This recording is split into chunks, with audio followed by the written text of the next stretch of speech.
welcome to the NBA Strategy Show, Friday, September 25th. I have no idea what the day is anymore. I barely know the month. I can't believe September's almost over, but nobody cares about my thoughts on what month it is. Only thing we need to talk about is Celtics-Heat Game 5? Yeah, 3-1. Whew.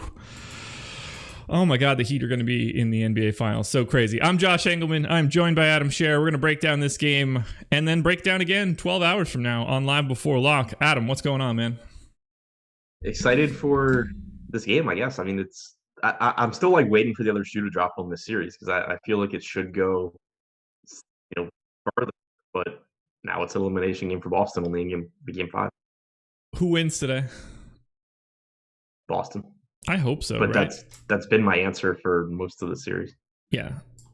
I asked that question to everybody for every one of these shows that I do, knowing full well that like my answer is pretty much always just whoever's favored. Right. Like there was no scenario where I would ever be like, I think the Nuggets win tonight as 7-point underdogs. Like I might as well just put my money where my mouth is at that point and get a really nice money line bet. It's just silly. I hope Boston wins. I just want I want this series to go 7 because I think it's good basketball and fun to watch. I just don't want the NBA to go anywhere. And it's going to go somewhere for a while. What are they saying, January now? Probably no earlier than Christmas. So we're going to be talking about basically October, November, and mostly all of December. I think the more likely scenario is probably late January, early February. That's going to be sad, man. What are we going to do? Yeah. Because we're not going to have NBA at a time where we would normally have NBA. Right. Yeah. It's going to make, football, interest in football is going to just go through the roof. Yeah. With nothing else going on. Maybe I'll actually start digging into football stats or something because I'm going to have just absolutely nothing to do. Golf will rebound again and be monstrous. I think maybe it's actually I have no idea. I'm not even gonna pretend I know if League of Legends will be back or not. But yeah, I know I know it's coming back. I know it's coming back right now, but I don't know how long it's back for. I don't know anything about. That's the one thing I don't know anything about. Yeah. And then MMA, I guess, will probably have bigger prize pools too. Yeah, that'll get bigger. And then we'll get back. We'll run another NBA sim or something, I guess. I don't know. Yeah. We'll figure something out. NBA 2K21, the same damn game. Anyway, guys, hit the like button as you get in the door. Subscribe to the channel. Hit the notification bell so you know when everything goes live. Let's hit on the free content for today because we're always giving out some goods here at Awesemo.com. And today is no different. Today, we have for free NFL projections. That is monstrous. You're going to want to check that out. They won't be free all weekend. Get in today. Go check and see what Alex likes for this Sunday. So projections are free. And on the MLB side, MLB ownership projections, which are really valuable to me. So if you want to play MLB today, I know this isn't the MLB show, but MLB ownership projections are free. Let's just dive into this bad boy. We'll start from a ownership perspective. I have FanDuel and DraftKings pulled up on my screen right now, on the screen for you guys. Can I make that a little bit smaller? I don't know how much easier this will be to see. If I can get the FanDuel ownership on the screen as well, that might be helpful. Jason Tatum, 57.5% in the utility spot on DK, 19% at captain. He is the most owned player on DraftKings. He's in 90% of lineups on FanDuel. How do you feel about Tatum as the most owned player of the slate? I think he should be. There's no real superstar LeBron level in this series. And even when you look to the other side, you have Butler, you have Bam, but Butler is typically not taking over games, at least at the rate that stars normally do. Tatum obviously is competing with a lot of other guys on Boston for looks, but he's gonna get his opportunities first and foremost. You really only. I think one kind of takeaway from the last game is you had him not score at all in the first half. He was still getting his shots in the second half. He scored 28 points. But even though you have Jaylen Brown and Kemba and Smart and Hayward, there was still no Tatum doesn't have it today. We're going to just ride with someone else. Jason Tatum's still the guy. Yeah. And so I think that, it makes sense that he's the highest owned. Yeah. I fell asleep pretty early in the third quarter 2 nights ago. So I watched the first quarter. I had a pretty sizable fade of Tatum. Like, I mean, clearly I have him. You can't get away from it. But like I was under the field. And I was like, oh shit, like I'm in for like a decent night because I'm going to have some of these combinations that people don't have. And I woke up in the morning and Jason Tatum was the leading scorer for the game. And I was like, what did I miss here? How did this happen? Second leading scorer. Second one, yeah, behind Hero, yeah. To me, Hero didn't count because, like, if that happens in the mid tier, then you just need him no matter what. Right. I don't know what to really make of Tatum. So I guess the bigger question would be to talk about it like this. He is projected on FanDuel for 90% ownership, projected on DraftKings for 76.5. Now, obviously, a little bit different mechanism between the two sites, but like, what is the upper bound for, or to you at least, what is the upper bound for how owned someone should be? Now, not necessarily individually. Obviously, you're playing the public ownership game, but there's a percentage where Jason Tatum just isn't in a winning lineup no matter what. 10%, 15% of the time, like he just can't be involved because of injury or foul trouble or just poor play.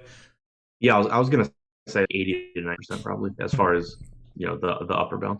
Okay, that makes some sense to me because like you see Tatum at 90% on FanDuel. He showed up in my sim 73% of the time. Like I think the truth is probably somewhere in the middle there, about 80% of the time. Like is probably the most accurate scenario. 80 like if he's 90% owned on FanDuel, I think a fade in a large field like a large field contest is reasonable. Not fade like zero, but fade like 60% instead of 90. Right. It's not like he's priced either. Like he's not 7K. There's still a path for him to disappoint relative to his salary, right? Especially also in a game where you have very, very questionable values. So, like if you're playing him at captain, you're sacrificing a spot in your lineup probably, where you're playing a kind of suboptimal guy. So, I mean, it's still sports. Like there's obviously you're not expecting a 0-point first half, but the chances of him scoring 28 in the second half were so low also. Like you saw how close he came to just having like an awful game. It's still possible. Guy can roll an ankle and that's a thing that happens 1 to 5% of the time maybe. So once guys start getting to 90% ownership, there's just not that many things that need to go wrong at a small frequency for it to start adding up. So if you were going to look at someone as a primary person for the captain spot that isn't Jason Tatum, we've got Bam Adebayo projected for 12% on DraftKings, Jay Crowder projected for 12% on DraftKings, Gordon Hayward at 11%. These are in the captain spot. On FanDuel, it's pretty much just Tatum and Bam in the MVP spot. Who do you like as like the alternative to Jason Tatum? Kind of like Jaylen Brown as the pivot, because I agree. Like Greg and I talked about Brown the other day, and I agree that when you just look at like the average rates for Jaylen Brown, he kind of ends up being over-owned because like he's not the highest usage guy, he's not the highest rebounder, he's not the highest assist guy, but he does all of those things reasonably well. And so when someone, like let's in this case Tatum is having an off day, Brown can fill in and kind of pick up the void. So I think that the combination of Brown's price being relatively expensive and the potential where if Tatum is playing poorly, Jaylen Brown takes on a bigger role. He's only projected for 4% captain ownership on DraftKings right now. I think that's a good spot to go to if you're looking to play ownership and get away from Tatum. I'm with you. He showed up in 7% of my sims for the captain spot, so that's a nice spot to get a little bit of leverage on the field. I like Kemba again today, but I probably need to walk his usage rate back just a hair now that Gordon Hayward is back. I don't have much else to add in that regard. I think we need to talk at least a little bit about Gordon Hayward. 11% owned in the captain spot, 43% in the utility. I even think that utility ownership might be a little low. 6,400. The question then becomes, how many minutes can he play today? Yeah, I was kind of surprised that he only played 29 and a half last game. He had played, I think, 30 and a half in his first game back. Yeah. I mean, it's obviously a must win for Boston. Like you would think that he's going to play as much as he can. I don't know. I guess I'll probably project like 32 somewhere in there because I don't want to go too crazy on it. I think I was a little high last game, just assuming he was going to get back to close to full run after playing 30 and a half his first game back. But I mean, I don't know why he wouldn't play more than 30 minutes if he can. Right. Neither do I. I have him higher than 30 minutes for sure. Season's on the line, and I didn't think that he could play 30 and a half the first game back. So I don't know what would have happened to make it not move forward like that. All right. We just need to stop talking about everybody that has a pulse in this game. Game 4 looked, let's just say, a little bit different than what everybody was sort of thinking, except for Greg Ehrenberg, who pitched Robert Williams and ultimately was proven quite correct. What happens? Let's start on the Celtics side, because we're going to have to do both of them. What happens to this Celtics rotation? Do they trim it? Does Semi Ojeleye see this floor? Who is the center that plays? Does Grant Williams actually get on the floor? Like, what is happening here? What is Brad Stevens doing? And what in the world do we make of it? So I think that's the tough part is, one, I don't know what Brad Stevens is doing, like in hindsight. And looking forward, I never know what he's going to do in the future. So it's really difficult because, I mean, you look at how this has gone. Daniel Theis has not been effective. No. Like, you could run smaller lineups. You could play Grant Williams more. You can play more of the lineup that they closed with Tatum, the 5 guys that should be out there, Kemba, Smart, Tatum, Hayward, and Jalen. You could just run that lineup more at the expense of Theis. You could play Robert Williams a little bit more. So there's a lot of ways that it could go, or you can just keep playing Theis and keep getting torched and see how it goes. I don't know. Like, that's what he's been set on doing so far. So I think it's the perfect example of what we've talked about before. I know Greg and I talked about it, running, especially if you're playing a bunch of lineups in Showdown, running different like sets of projections where you're saying, okay, what happens if Daniel Theis has his minutes drastically slashed and you're getting more of the Williams and more of the small ball lineups? What happens if Robert Williams plays a few more minutes? What happens if XYZ? And then you can kind of put all those lineups together and get a blend for your 150 instead of just using one set of medium projections and kind of limiting yourself there, because there's just, there's so many different ways this can go. And when you're thinking about it in terms of probabilities, it sounds great if someone sits here and says, oh, this is what's going to happen. Like, nobody knows though. Yeah. So you have to think about it in terms of probabilities of, there's probably, and this is kind of off the top of my head, but like based on how it's gone so far, there's probably at least a 50% chance that Theis just plays his normal minutes. Yep. Because we haven't really seen Stevens want to not make that happen. But there's definitely significant chances too that Grant Williams plays 14 minutes, that Robert Williams plays 14 minutes, that all of the main Boston guys play 42 minutes except for Hayward. Like, there's a bunch of different ways that this can go, and it kind of all revolves around Theis's minutes. Yeah, I think this is a good situation to like basically project Robert Williams, Grant Williams, and to a lesser extent, I think at this point, Cantor, as if they're all playing sort of the same rotation. Right. Like, yeah, like if like for my like fake Cantor projection, I'm going to go to like 6 minutes. Yeah. I'm not going to go to like 12 or 14 like I will for Robert Williams, because exactly. I think if Cantor plays, it's most likely that they said, okay, screw this with Theis. Robert Williams can only play X amount of minutes. They want Cantor out there to soak up like a little gap, and then the rest is going to that small ball lineup / Grant Williams at the 5. They get beat up on the boards for like 6 minutes. Right. They throw Cantor in there to just try and stabilize a bit. Yeah. I think Cantor's upside in minutes is much lower than Grant Williams or Robert Williams. Antoine Murphy, Grant is going to push close to 20 minutes. That's a bold call. I mean, that's the thing. Like, could he? Should you could even argue he should probably. Yeah. But there's been nothing done that makes that the most likely outcome or even close to it. He played less than a minute in the last game. And keep in mind that less than a minute is coming off of game 3, where he was out there a bunch in the second half. Yeah. He has played well in this series, so you very easily could have looked at that and said, "Oh, Grant Williams," and I thought it was a really good chance that Grant Williams is going to play a bunch here, and then he didn't play. Like, so, there's a greater than 0 chance that he plays, 15 to 20 minutes. It's not a lot greater. Just you can't set it a whole lot greater just because of how Stevens has run the rotation so far. There's also a greater than 0 chance that he doesn't see the floor. Exactly. Yeah.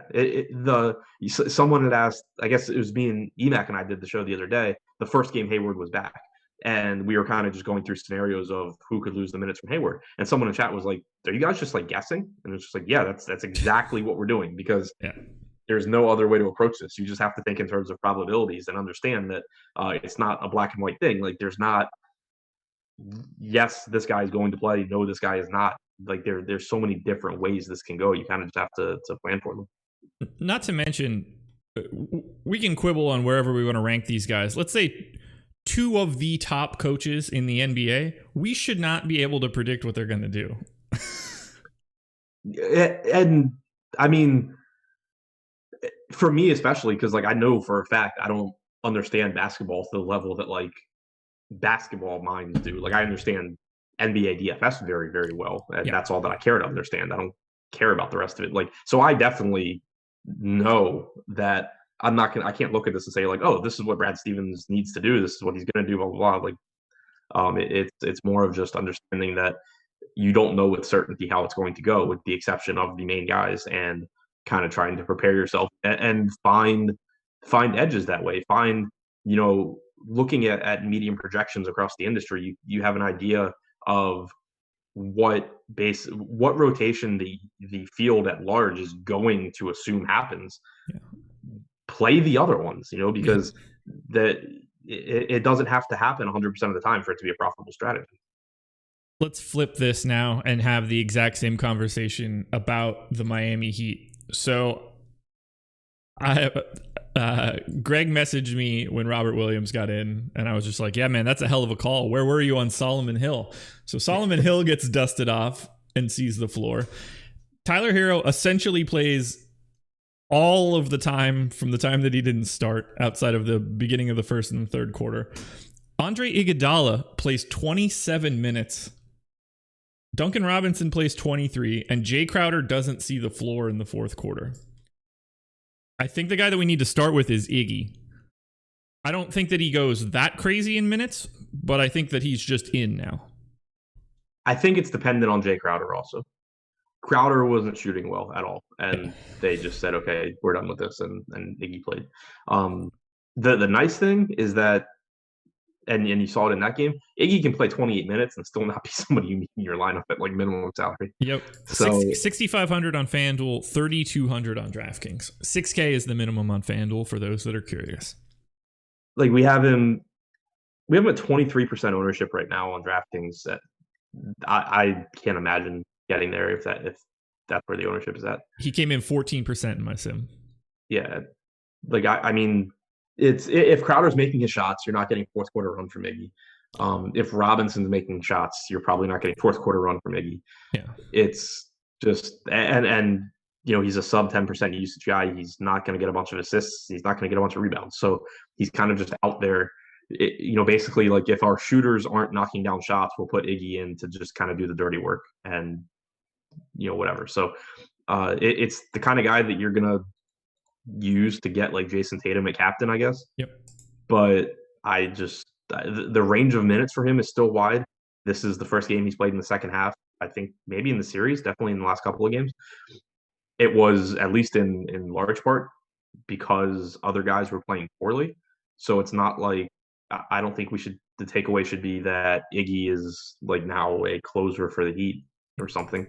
So the range of minutes is really wide. The range of productions is kind of wide and definitely skewed toward the negative. It's wide from like 0 to 10 points, not right. So it's, I think he took not one the kind shot. of guy that I really. What'd you say? I think he made one shot or took one. Maybe points. He took one shot. Yeah, he had a three from the corner, and I was like, oh, it's going to be an Iggy day. And then I think that he like did nothing else. So 1 for 2 in that first stint, 0 for 1. He didn't shoot in the fourth quarter. 0 for 1 in the third quarter, and did not take a shot in the entirety of the fourth quarter. That's special. Right. So, I mean, it's not the kind of guy that I really want to get to at any sort of ownership. Yeah. It's kind of like, it's not the same as Grant Williams because Grant Williams' minutes floor is obviously lower than Iggy's, considering he played less than a minute last game. And Iggy has a slightly higher pedigree. Right, yeah, like Iggy's going to play at least like 8 minutes. But it's the same kind of thing. Like if I want someone that's going to maybe just go out there and run around the floor for a little bit, I'd rather just take the one not getting ownership at least. So then we get to the next question. Do we see Kelly Olynyk today? Kelly Olynyk, Kendrick Nunn, Derek Jones Jr., DNP CD across the board. Solomon Hill sees the floor.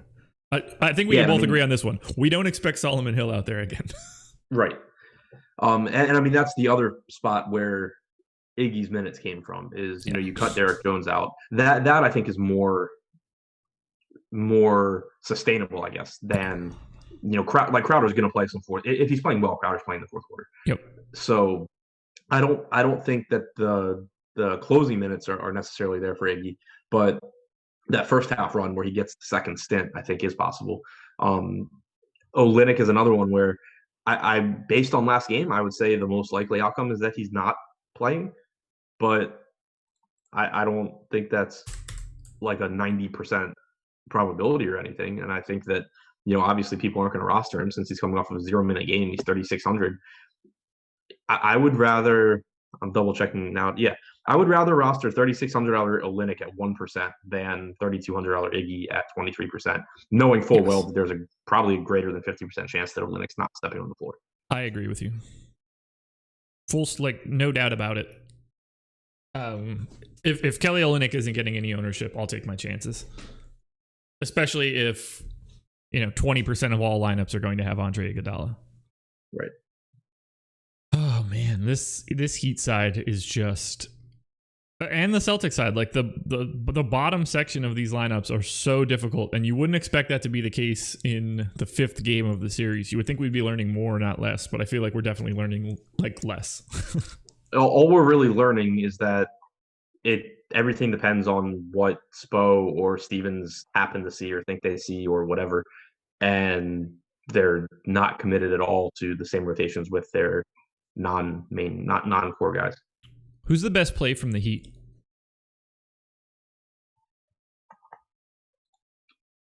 I mean, honestly, it might be Olynyk, but I mean, Hero right now at his projected ownership looks really good. Yeah, we actually have him being lower owned than Iguodala, which I can't imagine ends up being the case after last game. But if that holds, then I would say Hero. Yeah, I actually have Hero quite a bit above, from the utility perspective, quite a bit above where the public is right now. Didn't expect that because I generally just don't have a rosy projection on Tyler Hero. Yeah, he's someone that I think I should probably maybe be projecting higher. He just seems like he's different than he's someone that I think, and it makes sense, with him being a rookie, but he's just improved. And when I'm projecting out, kind of using how he's played all season, it's probably under projecting him. I think so too. But if the public is going to be under me, then I don't really have to do too much. I think Bam is properly owned to slightly over-owned. I think Jimmy Butler is properly owned to slightly over-owned. Dragic probably going a little underrepresented. 5% in the captain, just under 30% in the utility. I have both of those numbers higher. So I think $8,200 Goran Dragic is someone that I would have a little bit of a look at. Does Crowder rebound? Because apparently his ownership is just already there. I don't know what to do with any of these guys. What do you think of Dragic? I agree with you on Dragic. It's a price point that I think is a little higher than it probably should be from a median standpoint, and that will keep the ownership in check. But you're talking about the guy that's had the highest usage rate, in the playoffs, basically for Miami. Butler, we know, you expect Butler to take the shots at the end of the game if it's competitive, but throughout a game, he's more than willing to defer and to kind of just do whatever it takes. And Dragic has been the one that's really been out there shooting and trying to score. So I think the upside is really there for Dragic. And if the ownership isn't going to come up, then I think it's a good play. So I would be surprised. Go ahead. I'd be surprised if Dragic ends up being higher owned than Hero, after last game. Hero was 75% owned at, I think, 6,600 on DraftKings last slate. Dude, now he's 7. You should see FanDuel. Hero's $500 more expensive than him on FanDuel. Dragic 59% owned, Hero 21. I'd be shocked if that doesn't change. I don't know what to make of it because I have them projected. I have Dragic pretty far ahead of him in a just a raw projection. Yeah, I mean, I guess that's true. It's just, I mean, we know recency bias plays such a huge role, especially on these one-game slates.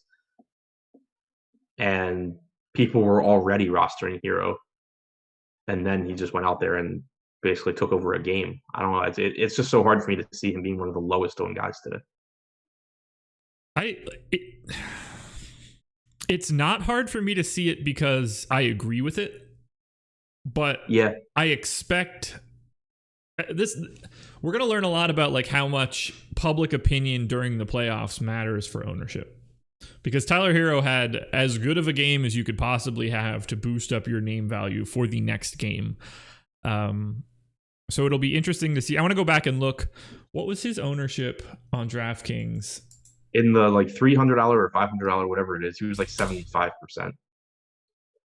last slate. Okay, I'm gonna pull it up now. Lineup study, everybody. Sign up at awesemo.com/join. Get yourself some FC Pro. Get yourself some. Anybody who's just clicking names into their lineup is playing Tyler Hero too. You would think, yes.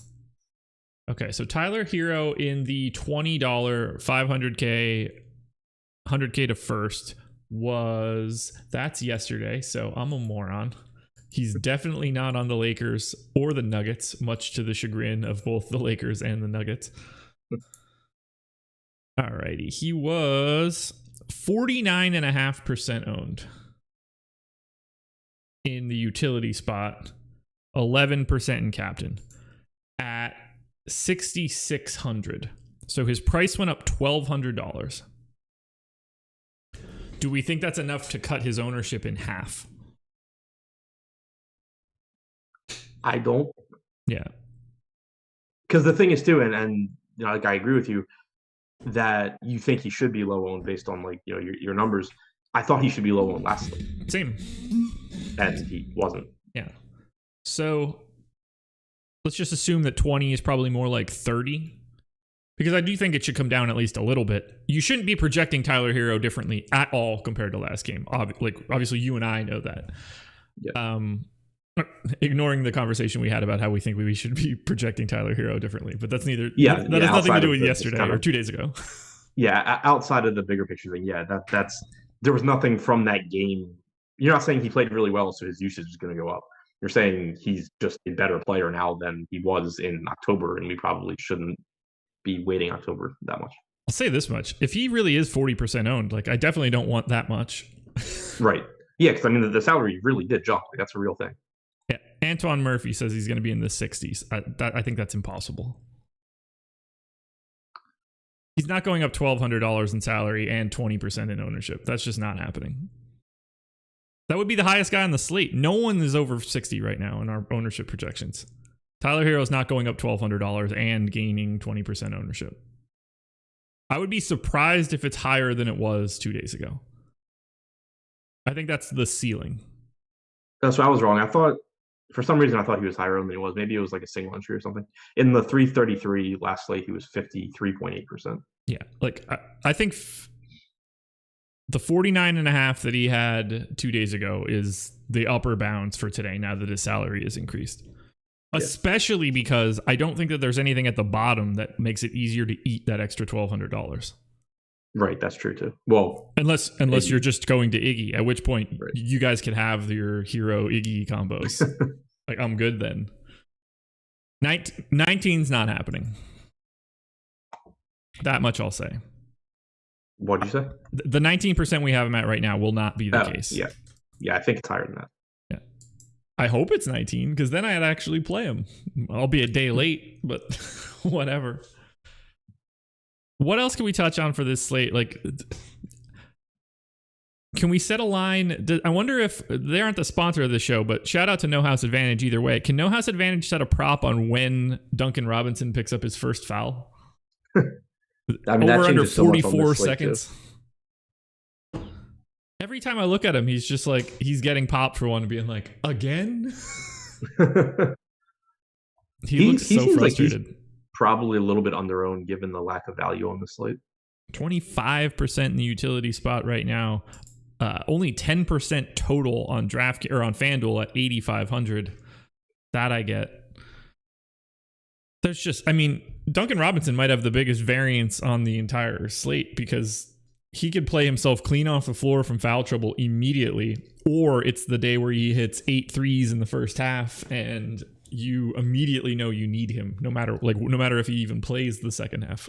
Yeah, the thing about him that stands out is, obviously he is scoring dependent, and even more than that, it's knocking down threes dependent because he's not doing anything on his own. He's only shot 1 non-3 in the series.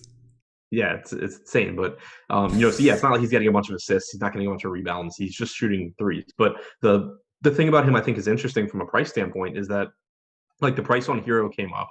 Marcus Smart's relatively expensive. Jay Crowder is $1,200 or $800 more.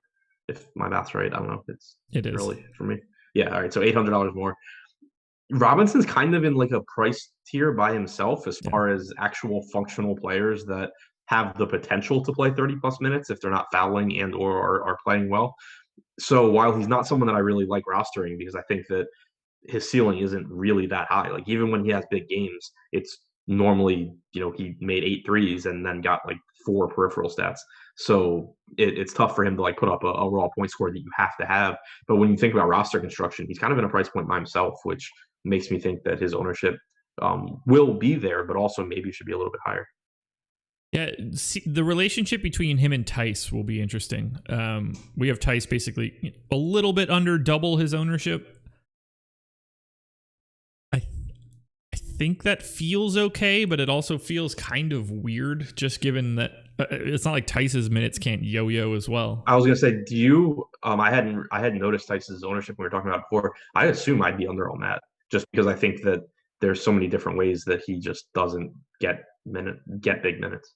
I have him. I don't even remember what I have his minutes in here for. 28, probably. That would be my medium projection. But I think that if you play this game 100 times, there's games where he plays his normal, 30 to whatever. There's games where he's in foul trouble and loses minutes. There's games where he plays like trash and loses minutes. Well, I did play this game more than 100 times actually earlier this morning. Tice showing up in the utility spot 44% of the time, so spot on the ownership number at the very least. When you do your sims, is it like are you using minutes volatility or just like production? I mean, in theory, just production, but in theory, both. Right. Yeah, I just think like with Tice, it's really, I don't know, like not only is his production really volatile here, I think his playing time is. Like, I'll say this: the lowest game that Tice showed up for in the sim was 4.5 fantasy points. So that's like the range is, I have him projected for 22 fantasy points. It got as low as 4. So enough so that the range is pretty wild. I'm basically saying you can go anywhere from 4 to 44. And it's similar to Robinson. There's just not, you can say whatever negative things you want to about Tice. There's just not a lot of guys at that price point that you can get to, and they're certainly not going to make you feel great because you don't feel great about Robinson either. Yeah, Hunter Light says Tice has no upside either way. Prefer Duncan. Look, Tice is going to get rebounds. Tice's upside's higher than Robinson's. Yeah, by a lot. Do you realize how many threes Duncan Robinson has to shoot to have like an upside game? Right. He would have to fall into steals or long rebounds. Yeah, because like your 8 threes is still what, 28 fantasy points on right. on like, DK. If Daniel Tice puts up like a 12 and 10 game, now you're already needing like 6 or 7 Duncan Robinson threes. Yeah.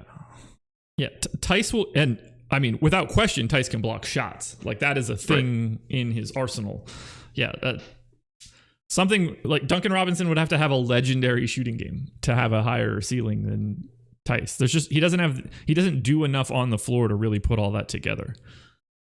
I mean, he could do it. He was like the best shooter in the league this year, so I won't bet against it. But yeah, he's going to have to be full on bombs away to do this because the most likely scenario is that he makes 8 threes, scores 24 points with no assists and a rebound and no stocks, and that's just what you get. Right. Whereas like Tice can pick up double bonuses, blocks. Like there's too many different ways that Tice can go. Yeah. I think the ownership is about right. Tice has had a 40 or 50 DraftKings point game within the last 2 series. Yeah. Like what would Duncan Robinson have to do to get 50 on DK? Break whatever the 3-point shooting record is, and have one of those games where every rebound just comes to the free throw line and lands in his hands. Yeah. All right, let's sum it up. Favorite plays on DraftKings? In large field tournaments, Olynyk. Again, very good chance he doesn't play. Doesn't matter when you're talking about large field tournaments. Actual real plays. At his ownership, I mean, if his ownership is right, then Hero. Yeah, I like a lot just because he's low owned. I think Jaylen Brown we talked about as a captain, as a good contrarian captain. So for FanDuel, I like the idea of fading Jason Tatum in the MVP spot. I think that he is like triple the ownership of what he should be. So getting to someone like Butler or Jaylen Brown or Kemba, I think provides you a little bit of leverage on the field. If we're talking about just like picking up additional ownership, Gordon Hayward at 10K, I have finishing in the optimal lineup twice as often as the public does right now. Similarly, Jaylen Brown looking pretty good across the board, every single roster spot. Public is a little bit low there. So guys that I'm looking at, Gordon Hayward and Jaylen Brown on FanDuel. Final question for you. Under Duncan Robinson's salary, so everybody below Duncan Robinson, who is the guy that is most likely to be in the winning lineup on DK? Who's the Duncan Robinson? Who's the pay down guy that wins it today? Kelly Olynyk. Okay. And again, same thing. Like I think if you give me even odds and I just have to bet if he plays, I think I would bet no. Yeah. But I think that out of these cheap guys, the percentage of the time that Olynyk does play combined with the times that he's the highest scorer. I mean, I guess it's probably Robert Williams and then Olynyk. Yeah. I was going to say that I like it as Derek Jones at 1,800, but Robert Williams at 2,600 is not priced high enough over Derek Jones for me to like it. Yeah, I accidentally jumped over Williams there. But yeah, Williams produces at a high rate too, and I think the chances of him getting minutes are a lot higher than Olynyk. So I would say Williams won out of the cheap guys.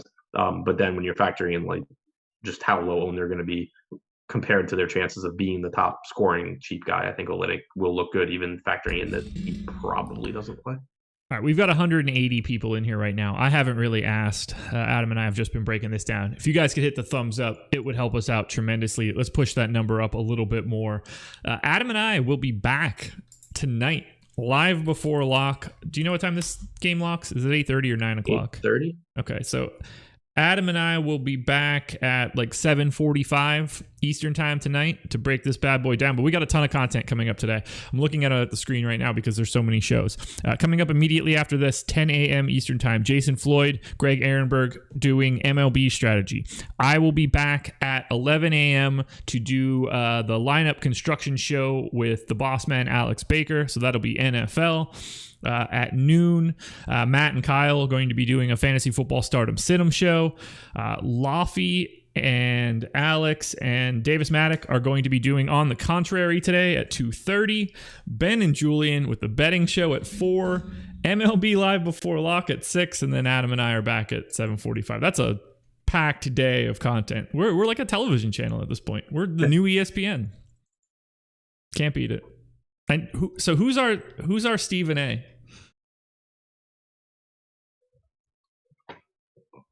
We need to assign everybody an ESPN avatar. I guess he's not there anymore. I'll say who's Skip. Probably me. I feel like none of us really have like hot takes though, like just for attention. Yeah. To be fair, I think my hot takes are right. Right. Yeah. Yeah. Like I don't like D'Angelo Russell. You know. Yeah, I don't know. Who's EMAC?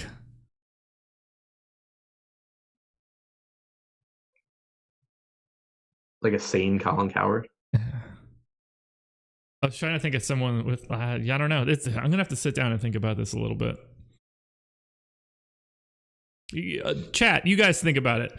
Assign ESPN personalities to Awesemo personalities. Or vice versa, whatever direction you want to go. Let us know on Twitter or something. But that's it for us. Follow us on Twitter. Our Twitter handles are below our pictures, but at Josh Engleman, at ShipMyMoneyDFS. Adam and I will be back breaking this bad boy down, heading up to lock. So good luck tonight. Hit the thumbs up. Enjoy yourself. We out.